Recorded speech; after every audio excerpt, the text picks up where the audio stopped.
is Michael Hoffman, and this is the logistical diagnosis of the slide mechanic from the games Indivisible and Foregone. We'll also look at the comparison between the two with similarities and differences.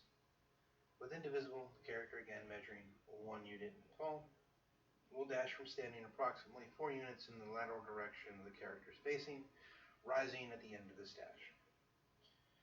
Character will drop to be 1/4 of the original height in detail. The character is then moved from the start of the destination to the end of the path. The distance covered is similar to the jump distance from a stand, so there's not a movement advantage in regards to the distance traveled versus the time taken. The player is given an advantage in a lowered height for traversing the terrain. Areas before that would not allow them to fit through are now able to be utilized in level traversal to lock the player out of certain areas until abilities are obtained. In Foregone, the player avatar is again 1 unit tall, and the slide mechanic will move the player laterally 4 units in distance. Again, the player model drops an animation to the ground being 1/4 or half in size,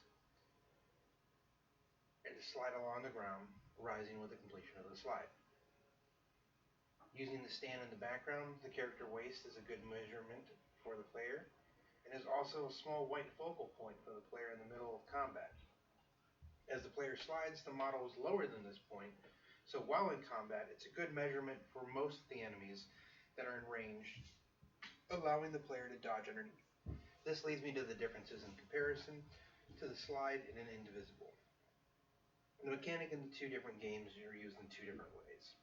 In Indivisible, using the mechanic for gating and traversal with the player, while Foregone uses the mechanic for the player to avoid damage and get in better positioning to attack the enemy.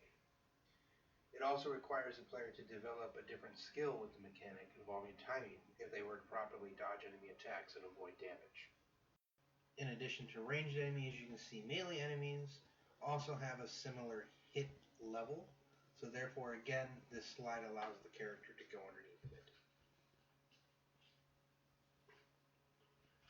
When trying to go through enemies, the player is forced to slow down.